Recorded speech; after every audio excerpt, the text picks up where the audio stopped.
You know, sometimes when you wake up and go, I wish I was a fly on the wall inside Downing Street. I'd love to be waking up this morning in Downing Street, watching Keir Starmer. Can you imagine him sort of walking around, pushing things over, kicking chairs, you know, kicking the cat, going... This is phase 2 of his brand new government. We didn't know phase 1 had even happened, but he's already in phase 2, and it's gone completely to smithereens, I suppose. Chloe, very good morning. I'd love to be inside there and watching it all just as a kind of observer, wouldn't you? I would love to. I mean, I'm sure it's like a scene out of the thick of it. Last night I was finding moments from the thick of it where Nicola Murray's about to get the boot and thinking this is it just matches the situation perfectly. And all these new people show up and go, oh, I'm now the economic secretary to the Prime Minister. That bloke, Darren Jones, right? Who everybody hates because he's so smug. Yeah, and he says that the people coming across on boats are mostly women and children. So I don't trust him with anything. No, I wouldn't. You can't trust any of them. I mean, none of them have experience. Angela Rayner... Who are we going to replace Angela Rayner with when she inevitably goes? Well, not only that, but let's have a look at what she said yesterday and what the now papers are saying today. She has sort of created this web of deceit, a complete and utter, farrago of lies around how she managed to get this mortgage sorted out, how she managed to buy 3 properties, or have 3 properties, where she only apparently owns one of them. And now the tax people, the supposed people who gave her the wrong advice, are saying we didn't give her any advice. It's quite a big point, that. Yeah, well, that was her... completely destroyed her defence, haven't they? Yeah, I mean, she tried to completely scapegoat them. Yeah. She's tried to rid herself of any responsibility. She tried to rid herself of any responsibility when there was the whole saga over the sale of her council house, because she said, oh, I'm just a working class woman, I can't afford an accountant, I just didn't know any better. And now she's trying to play the same card again when... it's some time has gone by now. You're an important woman. You're the Deputy Prime Minister of this country. You're also the Housing Minister, so you should know a thing or two about house and you've sales also put up all of the stamp duty on everybody else's houses, so why wouldn't you know what you're due to pay on your own?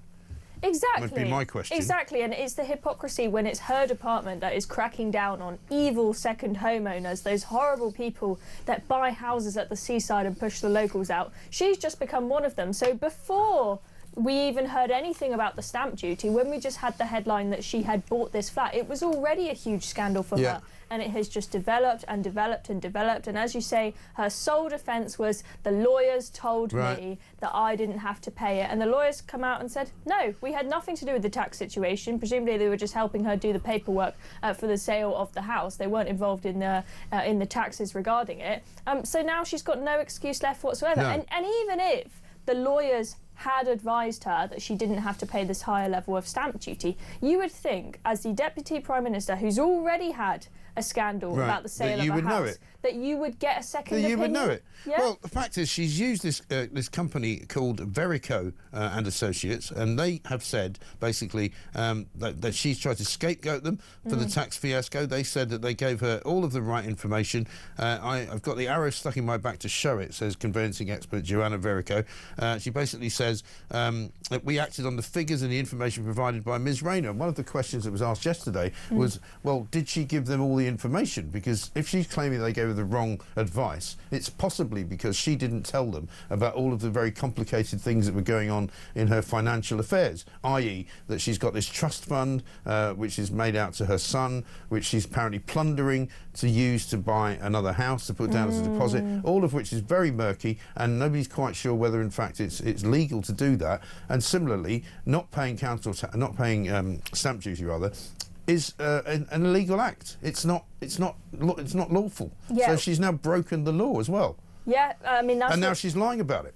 Exactly. I mean, it's just getting worse and worse. Yeah. And when the story first came out that she had managed to save 40k on stamp duty, and the article in the Telegraph was saying everything she's done is completely legal, I guess they didn't want to get sued or anything. I was reading that story and I thought, this does not seem legal. This doesn't seem right. And especially when she was saying that for stamp duty her main residence was the Hoe flat, but for council tax her main residence is Ashton-under-Lyne, so that the taxpayer will pay the £4,000 in council tax even though on her she's London sold place. half of the ownership of it to her own son under these rules of that she's basically taken money out of the trust which he may or may not be aware of. Exactly. Well, I mean, there are so many parts to this scandal. This is the other part of this scandal, is everyone's looked at that story and understood, okay, that she sold her share in the house to a trust to help her disabled son. Yeah. Surely that money should be used to help her disabled son. Well, that's what people told me yesterday. Yeah. That the money should not be used. To get you a new pad. So again, there is sort of protection around these trusts, so that the family are not allowed to administer the trust. It has to be administered by people outside the family, and you cannot benefit from the trust unless it is to the benefit of the person for whom the trust is named, i.e. her son. So if she's buying him a flat in Hove, that would probably be okay. But if she's buying a flat for herself in Hove, probably not okay. It's like there are 10 scandals in one with this. It's really amazing. Even if she gets the all clear on one part, she's still, when it comes to having used that money to pay the deposit on this, then she's in more trouble. Also don't know where she's going to find 40 grand to pay the extra stamp duty. She says she's going to pay it and she's going to comply with HMRC, but she claims which means that she she's got spent it all of hanging her around. life savings on this new pad, so I don't know what she's got left. Maybe she'll ask her mate Lord there's Ali. not many working class people who can spend their life savings on an £800,000 apartment in Hove. I mean, that's a lot of money. To most people, they'll never have that kind of money. She's got a mortgage on it, so my understanding is she took around 160k from you know, when she sold the part of her house to the trust. Okay. And that went down as the deposit. That's fine. And then she's got a mortgage. But she's still got a mortgage in excess of £600,000. That's more than £500,000. That is not the kind of mortgage that most ordinary people can afford. No. Most ordinary people are buying houses that cost between sort of, you know, 150 and 300,000, except if you're in London or Edinburgh. You know, that is not the act of a working class woman. And she's going to have to worry about her income with regards to paying that mortgage now that she's next in line for the boot. And come the next even if she stays... Well, she'll lose her cabinet minister's salary and she'll go back to being an MP. If she stays an MP, she won't be an MP after the next general election if she's in the same seat, because Reform are on track to take it. This is why some people think she went to Hove, because then maybe that's going to be her new constituency. But are they really going to let her... But the point is the Sun have said it. The Sun have said it well this morning in their leader column, and the Sun is always a great kind of, I would say, barometer of how the people of the country feel, right? Because they know exactly what people are saying, and they're basically saying that she's lost all credibility, regardless of what happens, whatever Keir Starmer decides. Rayner is now stripped of all credibility, and she says, and they say the Deputy Prime Minister is now a millstone around the neck of her boss at a time when he should be focused only on delivering for fed-up voters. So she is done. No, she's done. I mean, it's now, you might as well just take bets on what time today she's going. Exactly. You know, will it be the afternoon? Will it be the morning? Will it be during this show? I would have said normally during my days as a mid-morning presenter, everybody resigned from government between 10 and 1. I'm hoping it might happen before that, so we can, you know, have some fun with it. But let's play some clips, shall we? Because Rachel Reeves was talking about her good friend Angela Rayner yesterday, and you know, Rachel Reeves is not a very good public speaker to begin with, but this is one of her worst performances ever. Check this out. Yes, I have full confidence in Angela Rayner. She's a good friend and a colleague. She has accepted the right stamp duty wasn't paid. That was an error. That was a mistake. She is working hard now to rectify that, in contact with HMRC to make sure that the correct tax is paid. Anyone that saw Angela's statement yesterday, saw her interview yesterday, I think we'll have a lot of sympathy with some of the challenging family circumstances around this, around Angela's disabled. No, actually nobody has any sympathy for her, because she has basically tried to rip the system off, and she's basically tried to get away with something that she doesn't want anyone else to get away with. And because she's been so vociferous in the past about sticking to the rules and making sure that there's not one rule for them and another rule for us, she is literally hoist with her own petard, I'm afraid. I mean, she is the biggest hypocrite in Britain now. Yeah, Britain's biggest hypocrite. I like it. Exactly. I mean, this would be a scandal even if she hadn't said what she said in the past. But when you add in the fact that there are 1 million tweets and 1 million clips of her insisting when any time any Tory broke any rules, they're not fit for office, they've got to resign. I'm sorry, but she cannot stay. Also, that clip of Rachel Reeves was painful to watch. and looking she at was the, she's yeah, looking at the floor. down. I mean, she looked like she might cry again and crash the markets. Full confidence in Angela. I mean, it's just pathetic. She clearly has no confidence in her. This woman went to China to negotiate with the Chinese, regime. God help us. Can you imagine? I know. I mean, it just baffles me still that this woman is Chancellor. She has no experience. Nobody in the cabinet has any experience. No, none of them. I mean, no wonder we've hit a 27-year high on borrowing costs. It now costs more money for us to borrow than it does for Greece. Oh, and we haven't got any olive oil. I know. Let's have a look at what the Conservatives have said about this, because they've been making quite a lot of hay while the sun shines. Because our constituents expect those who make the rules to follow the rules. Labour's deputy leader, Angela Rayner, is still facing questions about whether she paid the right amount of tax. She paid the right amount of tax. Deputy Prime Minister Angela Rayner has admitted she didn't pay enough stamp duty on a home that she bought. I have alerted and referred myself to the independent advisor on the ministerial code. The right thing is to refer herself to the independent advisor. Why does the Prime Minister need an advisor to tell him that this conduct is unethical? Myself and Keir have said that it's the absolute minimum that if we break the rules, we cannot continue in office. And you have said that you will resign. Absolutely, 100%. You still stand by that? 100%, because integrity matters. I'm absolutely determined to restore honesty and integrity to government. Honesty and integrity matter. Any politician who seeks to avoid the taxes they owe in this country is not fit to be in charge of taxpayer money. There is additional tax owing on this. He clearly isn't going to resign, and so the Prime Minister needs to show some leadership. This is a test of the Prime Minister. She should either resign or the Prime Minister should sack her. Oh dear. Oh dear. There were some clips in there that I hadn't seen before, but after seeing that, I'm like, she is done. She has said over and over and over again, if you break any rules, you are out. She's a laughing stock. I mean, she thought if you accidentally went for a cup of coffee with a friend during COVID when it wasn't allowed, that you should resign. So if you've dodged 40k in stamp duty, especially when it involves the disabled son and everything. And I don't think it ends here, by the way, because there's clearly a whole web of deceit going on in terms of everything that she's done ever since she had the 2 council houses, which she kind of, glossed over. The media kind of gave up on the story, which they shouldn't have done. And I think newspapers are now kind of, up on their hind legs. As we talked to Kate Ferguson from The Sun on Sunday yesterday, and she said they've been so difficult Downing Street. They've been obfuscating, they've been not answering questions, they've been refusing to kind of, respond to ordinary questions about what did she know, when did she know it, where did she get the money from, all of that. And I think it's a real problem now, not just for the government and Angela Rayner, but, it could be a matter for the police at this point. Yeah, potentially. And you're right to They can stop arresting people at Heathrow for tweets, so they can start investigating the Deputy Prime Minister, see what she's been up to.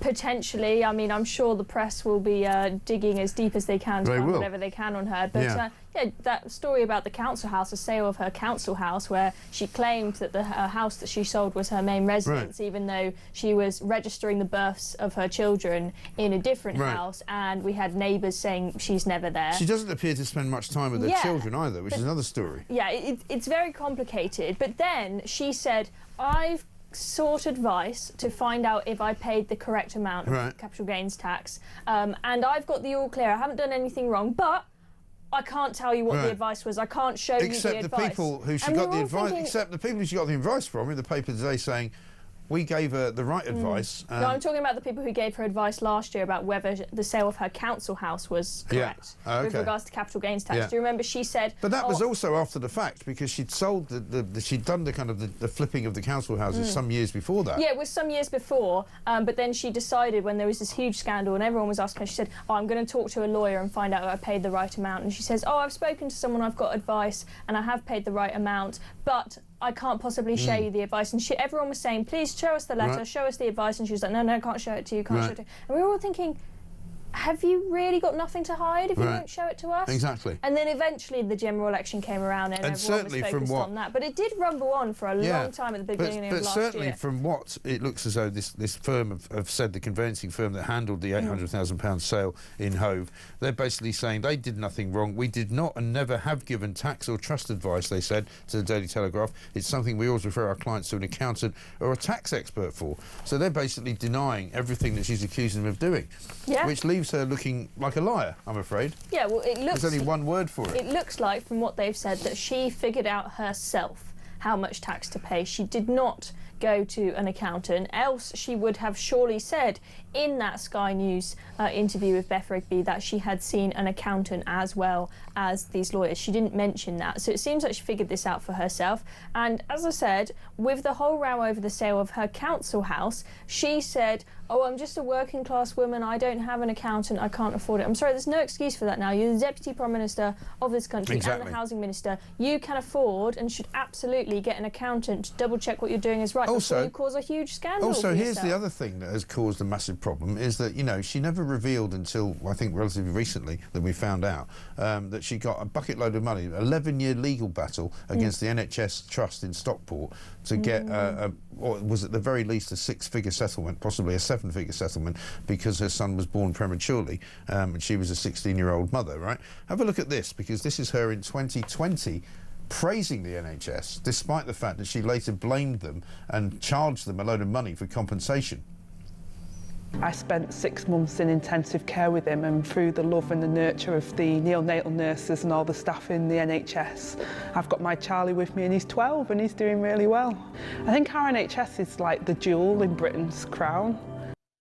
That's why she sued them for hundreds of thousands of pounds. The jewel in the crown. But she apparently needs compensation. I mean, with her, it's like you can take any subject, any policy area, and she is a huge hypocrite. Yeah. There is a contradictory statement on any subject. But this is big, and though. Same goes for Keir Starmer. They're all a load of hypocrites. This is big, because it's not just being a hypocrite, she's actually concealing the truth. Yes. Because what she should have said was, listen, we have some problems with the NHS. You know, as I and my lawyers said to them, because of their inadequacy and because of their negligence, my son now suffers from life-changing disabilities. However, some of the nurses did a really good job looking after him in the terrible state that he was in. But we also managed to negotiate a hundreds of £1,000s settlement. That's what she should have said. Yeah. And people would have gone, OK, fair enough. But to conceal that and then to use that money to buy another house in Hove, completely wrong. It's disastrous. This is so many people think that the NHS is some sort of untouchable religion. It certainly became like that during COVID, and so they're completely unwilling. Well, do you know that they pay out hundreds and hundreds of millions of pounds every single year because of their own negligence? And she's one of the recipients of it. And so to sit there and go, oh, they're like angels. Really? Are they? This is what Joanna Verico says to the Telegraph. We acted for Ms Rayner when she purchased the flat in Hove. We did not and never have given tax or trust advice. It's something we always refer our clients to an accountant or tax expert for. This sounds to me like she didn't tell them about the money coming from the trust, right? The stamp duty for the Hove flat was calculated using HMRC's own online calculator based on the figures and the information provided by Ms Rayner, which would suggest she didn't give them all the information. That's what we used, and it told us we had to pay £30,000 based on the information provided to us. We believe that we did everything correctly and in good faith. Everything was exactly as it should be. We are probably being made scapegoats for all this, and I've got the arrows stuck in my back to show it. We are not an inexperienced firm, but we're also not qualified to give advice on trust and tax matters. She obviously didn't tell them about the trust. No. That's my take on it. And as they've said, they're not accountants. They're not there to give tax advice. They can show you, here's the calculator and here's how you use it, right? But you've got to go to a proper accountant. But if you don't say, by the way, this money is coming from a trust, which means that, you know, I can't be claiming it as my first home or whatever it is, you know, whatever that she didn't tell them was obviously designed to make her pay less money in stamp duty. Exactly. Obviously. She clearly was dodging tax. Yeah. She didn't work. 40 grand is a lot of money. It is. And, you know, it's more than the average salary of ordinary people in this country. Exactly. Right? Exactly. The fact that she pretends to be this working class hero and she's actually got 40,000 quid to give now that she's been found out tells you all you need to know about this woman. Exactly. So now she has realised why people hate constant tax hikes and the tax on the wealthy. Yeah. Because, funnily enough, when people buy a new house, it costs enough money as it is, and they don't really want to cough up an extra 40 grand on top of the 30 Rachel grand Reeves has basically killed the housing market. People aren't buying houses because it's too expensive. Exactly. And they don't want to give the money. Anyway, listen, it's Gaff Prone Friday, so in the spirit of all things to do with how useless this government is, let's have the first gaff from the Prime Minister, Keir Starmer. Is she the victim of a briefing wall? Well, look, Angela's had people briefing against her and talking her down. over and over again. It's a big mistake, by the way. Angela's an incredible Prime Minister, an incredible person. Deputy Prime Minister. You just said Prime Minister. Deputy Prime Minister. But what an idiot. He calls her Prime Minister, and he also says that she hasn't done anything wrong and that people have been talking her down and it's a disgrace. I'm sorry, but if he's got all that wrong. If I hear one more person say, "Oh, you're just bashing her because you hate working class women," I'm going to throw my toys out the pram. Totally. I'm sorry, it has got nothing to do with the fact that she is a working class woman. And nothing. as I said, she's already had that excuse once. She used that with the council house. After that, she should know better. There's no excuse for it. I'm not angry at her because I hate working class women and I don't like to see people doing well, and I hate social mobility. Just get gone. Yeah. Go. Just walk away, because you're embarrassing now. Embarrassing to the Labour Party, embarrassing to the government, embarrassing to the country, all because you've got your grubby hands on some money that you don't know what to do with, but now you've decided you don't want to pay any tax. You know, just get lost, get out of public life. In fact, not only resign as Deputy Prime Minister, resign as an MP. That's what she should do. She won't be able to pay her mortgage then. Well, then they should have asked her about that when they were giving her the £700,000 loan. That's the other thing. It's very interesting how she managed to get this mortgage. Yeah. Where's all the money coming from? Because it is apparently she's literally gone from quite hard if you're grandmother an MP. At 36. Yeah. She's suddenly become a multi-millionaire. I know, it is very interesting. You have to wonder, where is all the money coming from? Yeah. I mean, we know that there's been That's why I want her investigated. We know that there's been this trust, but as you say, if she's still got a 600 grand mortgage... We don't know what's in the trust either. The monthly payments are probably pretty high. And... yeah, it just seems very, very odd. And when you're an MP, apparently it's quite hard to get a mortgage because your job is only guaranteed for a few years. Well, they seem to manage to get one through taxpayers-funded, you know, second homes and all the rest of it. I mean, these are the same people, by the way, who charge you and me for their heating in both the houses that they've got. They charge you and me for their train travel everywhere they go. They charge you and me for, you know, cups and saucers and paper clips and, you know, everything they do, they charge to us. I give them absolutely no quarter. You know, I think they're all a disgrace, quite frankly. How about this from Simon in the southwest? He says, nobody cares less about parliamentary process or Rayner. So-called Deputy Prime Minister should be gone by now. This is the example she's setting. She's complained about the language of the graffiti yesterday, but has been happy to use the word scum in the past. Yeah, somebody graffitied her house in Hove and just said tax evader. Tax evader Rayner. Tax evader Rayner. Let's get a voice note from Richard. Morning, Mark. Richard in Corby. I was listening to a Labour advisor or an ex-Labour advisor on somewhere where I won't name, but he was saying yesterday that Rayner may resign just before Farage's speech this afternoon to take some lustre off Farage's speech. If that's how desperate they've become, we're in a they're in even more sorry state of affairs than what we imagined. Thank you. Good weekend. Thank you, Richard. Yeah, she's an embarrassment, as I say, to the country, to Labour. If she wants to really try and disrupt Nigel Farage by resigning, I mean, what do you think he's going to make of that? He'll love it. He will absolutely love it. Well, I think we'll all be having a party about her celebrating her resignation at Reform Conference later if she goes today. Exactly. We're all going to be up there. Give us a treat and resign today. Yeah, resign. Yeah, resign whatever time you like. I mean, I prefer if you resign before 10 o'clock so I can cover it here on my show. If you can't make it before 10, then I'll be getting up there about 5 in the afternoon. I'm not sure socialists wake up before 10 in the morning. That's true. And where does she wake up in the morning? Because obviously she needs to live near London. So is she in her Hove apartment, or is she in her Grace and Favourite Admiralty Gate apartment? Or has she gone back to the place that she doesn't spend any time in, even though it's her main residence in Greater Manchester? Yeah, I mean, or is she just in a hotel somewhere? Possibly. I bet she's in a hotel. Yeah, saying, she probably... I can't go anywhere because the press are hounding me. Yeah, so she's probably in the Ritz right now. She's probably having her 10-course breakfast right now. In bed? Yes, yeah. Probably. With that bloke with a toothbrush in his pocket. Remember him? No, it's just a story. She came out of a house once with a guy and he had a toothbrush in his top pocket. That's so strange. This is such a bad look. Socialists do weird things. Socialist weirdies, yeah, absolutely. Yeah. Listen, we're way behind time, so I'm going to be in trouble. 6:31. It's me and it's Chloe, and we'll be back after this.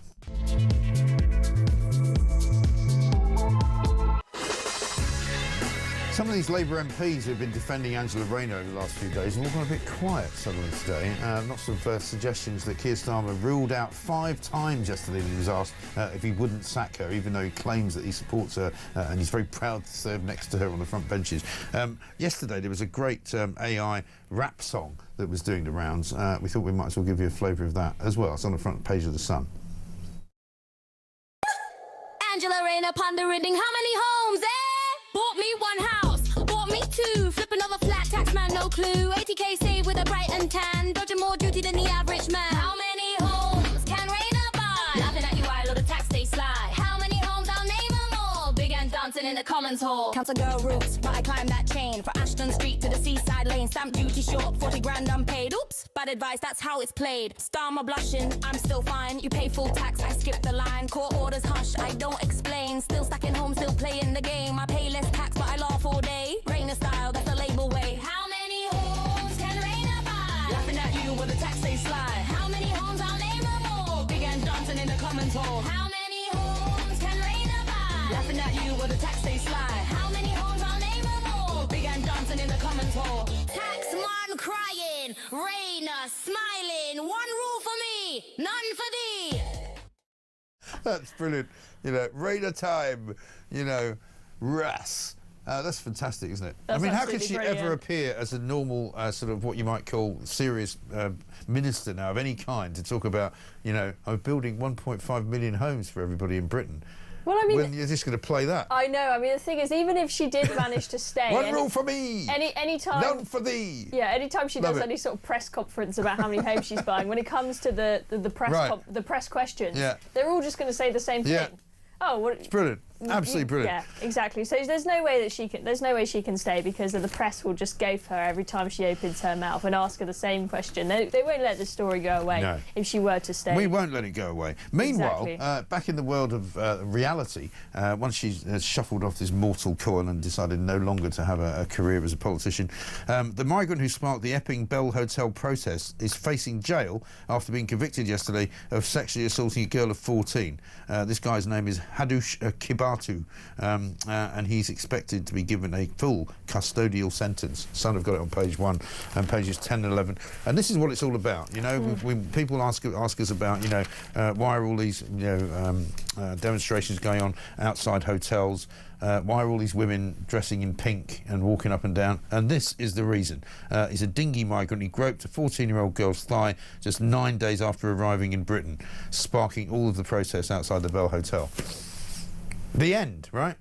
This is why people are not happy. Exactly. I mean, all those mums and dads that have been protesting day in, day out in Epping, they probably feel vindicated now because they have had so much backlash. They've had all of the stand-up to racism lot going down, saying, oh, you're just making this up. You're just saying that there is a link between illegal migration and sex crimes because you're just racist bigots. And we had, I was mentioning to you in the break, we had all of these lefty ladies. We had Paloma Faith, Diane Abbott, Zara Sultana and others sign an open letter the other day telling the far right to stop linking immigration to sex crimes. Apparently there is no link whatsoever. We're all just making it up and using dodgy statistics. But I think this has clearly shown there is a link. There is a problem with having unvetted men. We don't know who on earth they are in these hotels. And also one big concern in Epping has been that the schools have just gone back this week. And so the girls are going to have to be, young girls are going to be walking to school. The parents are all very concerned. And they don't want to be walking past this hotel. They thought that the Bell Hotel was going to be closed by the 12th of September. But then, of course, that absolute idiot, Lord Justice Bean, decided that the human rights of asylum seekers matter more than the concerns of the people of Epping, or any planning laws for that matter. So it remains open. This guy's from Ethiopia, right? Apparently, what he did was wearing his. He previously had. He played with the 14-year-old girl's hair while she sat with friends, complimented her as very pretty, and insisted, "You'll be a good wife, and you should come back to Africa with me." I mean, it's not much of a chat-up line, to be honest. You know, no. Ethiopia. One of Angela Rayner's favourite places, of course. The child said in an interview, he kept asking to come back with us or try to get us to go back to the Bell Hotel with him. He pointed at me first and he said, I want one baby from you and one from each of your friends. He told us, as well as that in his country, it is normal to marry 14-year-olds. I mean, sorry. This is what happens when you import people from places like Ethiopia and, you know, Mogadishu and bloody Somalia, you know, where they all marry teenagers, well, kids underage. This is what I always say to people who say, oh, that statistic about the link between immigration and sex crimes isn't completely reliable. It's not fair. Even if you're right, even if that stat isn't perfect, like, for example, Afghans being 22 times more likely to commit sexual assault. Well, it's a Home Office statistic, isn't it? I think so. But these lefties in this open letter are saying, oh, these are dodgy stats. But even if they're right, I think just use your common sense. Yeah. If you bring a load of people here from a country where it's normal to marry young teenagers, where consent isn't really a thing, where rape is the norm, what do you expect? Of course there's going to be a higher propensity for these people to commit these crimes. But then these lefties who think everyone that comes here on a boat is perfect say, oh, but those people that are coming here on the boat, they're coming here because they're fleeing those horrible norms. No. No, they're not. They're just coming here because they fancy what they think is a better life, and maybe some of them are coming here because they fancy having sex with some English 14-year-olds. Well, we have. It's not out of the question, we have seen there's a huge social media advertising campaign for people smugglers to advertise their services, and one thing that they have done before is they have posted up on their TikTok videos of British girls outside clubs, you know, drunk, not wearing very many clothes, and saying, look at all the drunk promiscuous girls that you can come take advantage of if you come to Britain. Unbelievable. It's part of their sales pitch. And look, someone coming from Afghanistan, they may dislike the Taliban, but that doesn't mean that their views about women are going to be exactly like ours. They're still going to have some backwards views to some extent, most likely about consent, age of, you know, appropriate age to marry or have a relationship with someone. It happens to be a fact. Exactly. That's what they do. I mean, you go to refugee camps where people are looking to come towards Britain or somewhere in Europe, and the women there are being raped in these camps. One of the reasons why you go to these camps and the women all have like 10 kids each running around, and you ask them why, and they say, oh, well, people keep coming into my tent and raping me. But those women end up staying there in those horrible camps, and the men leave and come to Britain. And there's a story today as well saying that the people smugglers are sometimes now drugging the children to put them on dinghies to make it look like there's more children coming, but they're actually putting them in serious danger, one by drugging them, but also two by making it impossible for them to rescue themselves if there's a problem, you know. But let's have a look at this clip. This is police arresting this Epping migrant who was found guilty yesterday. Once again, his name Hadush Kibatu from Ethiopia. Have a look. Okay, hands like this for me. Okay. Thank you.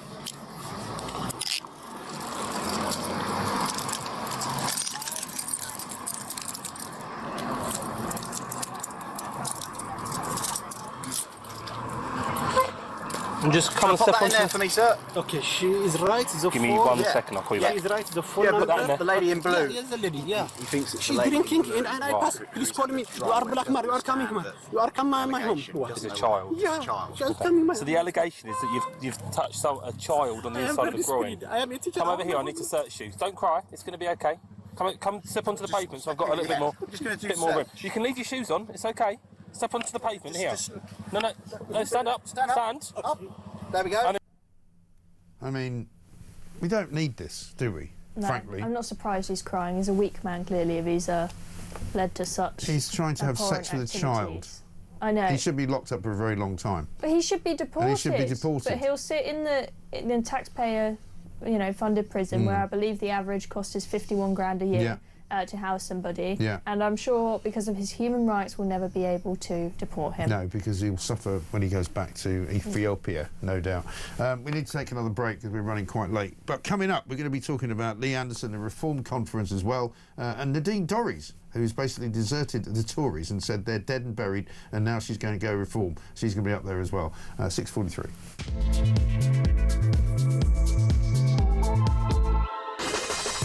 Welcome back to Morning Glory, 6:46. It is Friday the 5th of September. How about this from Dallas, who says, morning Mike and Chloe, if Rayner is forced to resign and loses her grace and favour luxury flat, she's going to need another London base. Watch this space. She's going to need another mortgage. We're going to get back onto the old surveyors and go, I need another mortgage. Well, let's hope the boyfriend of hers has some cash to splash to buy her a new pad, because I don't know where she's going to get the money out of otherwise, because it sounds like she's out of it, especially after she spends 40 grand. Maybe she can rob some more from the trust. Maybe some more in there, I don't know. But it's an interesting point, because one of the things that people have said is that she can't be sacked by Keir Starmer as deputy leader of the Labour Party. It doesn't work like that. She's elected by the sort of the proles, as it were. So she has to resign, which she might not do, which means, and I don't know what the rules are, but I suspect if she's not deputy prime minister and she's only deputy leader, she doesn't keep the flat in Admiralty Gate. I don't know the exact rules on that. No, I think she'd have to leave because John Prescott had it, if you remember, because he had his affair there. Do you remember with his secretary? And there was a lot of jiggery-pokery going on. For want of a better word. But it was in the same place, right? But he had it because he was Deputy Prime Minister, not Deputy Leader. I don't think you get a grace and favour flat if you're just Deputy Leader and not in the Cabinet. So we'll see. Anyway, let's talk about... for her if she loses that place. Let's talk about Nadine Dorries. She's all over the front page of the Mail today because she's written a big piece for them. Nadine, good friend of the show. We're hoping to try and get her on, but I don't know if we'll be able to because she's going up to the Reform Conference, which kicks off later on today. I'll be up there later on. Jeremy Kyle is going to be there as well. Chloe's going. I mean, all the good people are going, basically, because it's going to be quite a fun weekend in Birmingham. Nadine Dorries sensationally defected to Reform UK and declared the Tory party is dead. This is huge. She's not wrong, is she?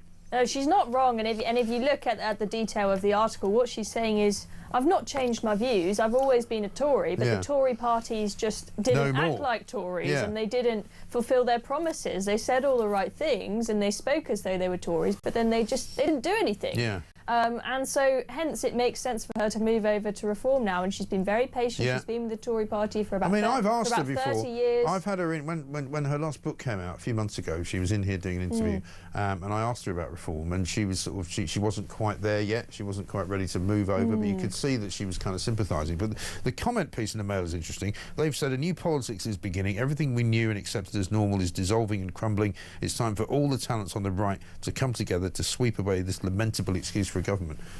And I think they may have a point there. Yeah, potentially. I do think the Reform Party have to be careful not to take in too many Tory defectors, because on the one hand, as I said, it's not like someone's being a flip-flop if they've moved from the Tory party to the Reform Party, because their views may have stayed broadly the same, but they're just upset the Tory party didn't do anything. I mean, I used to vote for the Tory party, but then they didn't fulfil their promises. But I do see a lot of Reform supporters getting upset every time they take in a new Tory they MP, don't like it. because they think, oh, you're just going to become the Tory party, stop taking those traitors in who, put migration through the roof. So they need to be It's a delicate careful. balance, isn't it? Yeah, they've been particularly careful when it comes to cabinet ministers who oversaw rising migration, so hence they're very funny about Suella Braverman and Robert Jenrick possibly coming anywhere near them. And a lot of them don't like Jake Berry being part of it as well now. No, they don't, because they say he's a net zero sympathiser. Yeah. And also, he wasn't very nice to them when he was in the Tory party. But there we are. A couple of tweets and texts coming in. Jules in London says, "Morning, Mike and Chloe. This coordinated defence of Rayner from the left working-class woman is irrelevant and doesn't wash with the public. Rayner is finished." Paul from Manchester. Angela Blamer. What a good do. People in glass houses, Mike. She was quick out of the starting blocks to attack Tory sleaze. Absolutely right. Let's get a voice note from Graham. Morning, Mike. Morning, Chloe. Just seen that interview of Rachel from Accounts talking about her good friend, in inverted commas, Angela Rayner. She's stuttering so much. If she was a computer, you would have to shut her down and reboot her. She sounds terrible. Anyway, have a good show. TTFN. It's true. Absolutely true. You would have to reboot her. Here's one for you, right? This is a good clip. Jess Phillips talking about rape gangs. This was yesterday in Parliament. Horrendous reports about the rapes and assaults that are taking place by South Yorkshire Police. I welcome the decision to involve the NCA and strip away responsibility for those investigations from the force. But would she confirm that the National Inquiry will look at the role of the police not only in cover-ups but in the crimes themselves? Absolutely, yeah. The South Yorkshire Police should never have been left to investigate themselves in this matter, and so yes, moving over to the NCA is the absolutely right thing to do. But I would be lying if I said that over the years I have not met girls who talk to me about how police were part of the perpetration, not just the cover-up. So she knew that the police were part of being part of the perpetrators rather than the perpetration. I'm not sure that's a word. But she didn't do anything about it. She didn't say anything. She didn't report them. She didn't ask for an inquiry. Even now, the inquiry has still not yet been sort of properly formed. We don't know what its terms of reference are. We don't know when it's going to start, when it's going to finish, when there's likely to be some kind of adjudication. It's all very wishy-washy, isn't it? I mean, let's be clear, the Labour Party have been forced into doing this inquiry. Yeah. They're not doing it because they want to. They've done it kicking and screaming because of the report that came out from Louise Casey saying we need a national inquiry. They were, even though there was polling done, the country was desperate for it. Yeah. There was mass support for a national inquiry. They kept saying, oh no, we don't need to because we need to focus on implementing They kept saying the it, ICSA and they all report. kept saying everyone we've already knows the had ICSA one. report is a sham and it's got Right. no focus whatsoever Yeah. on grooming gangs, not relevant to this issue. And Jess Phillips has been really disappointing because I think there have been a lot of people, Hopeless, I would say. both left and right, who even if they disagree with her left-wing views generally have said, oh, she's a great campaigner for women, she really cares not anymore, about she isn't. sexual abuse. But then when it came to the grooming gangs, interestingly, she's not. And isn't it convenient that she's in a seat where she nearly lost to one of these pro-Gaza MPs and was shouted and screamed at when the result of her count was announced. Yeah. And she's been doing media rounds, she was on LBC when asked about the link between certain groups like Afghans and sexual assault. She says, oh no, that the problem is just all men from all cultures commit sexual assaults and crimes. It's not got anything to do with immigration. It's just all men are evil. Absolutely it's shameful. really disappointing, and it's not just her. It's so many so-called feminists on the left. Yeah. They are dead silent when it comes to the grooming gangs. They've been big campaigners. They're for also women the same women, and by all the these way. hashtag Me Too Well, campaigners. the same women that you were just quoting, like Paloma Faith and Diane Abbott, who were saying, it's wrong of people on the right to associate sexual assault with migrants who are coming to this country from third world hellholes. Well, it's not wrong, because it turns out that one of the reasons what we know is happening is that an awful lot of people who are staying in these migrant hotels are committing sex crimes.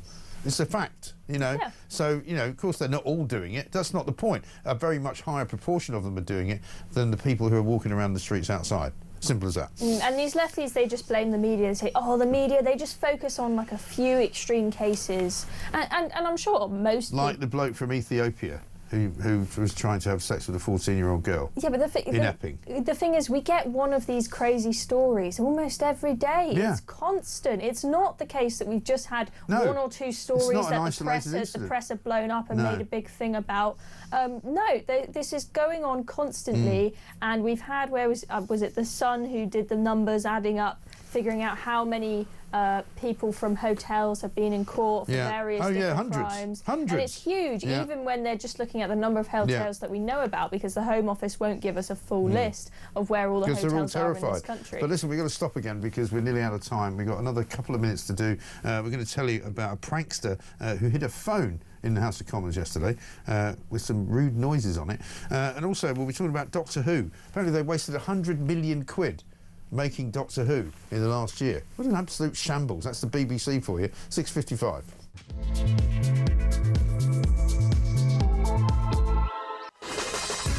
Welcome back to Morning Glory. We've literally got about a minute to do a couple of quick stories.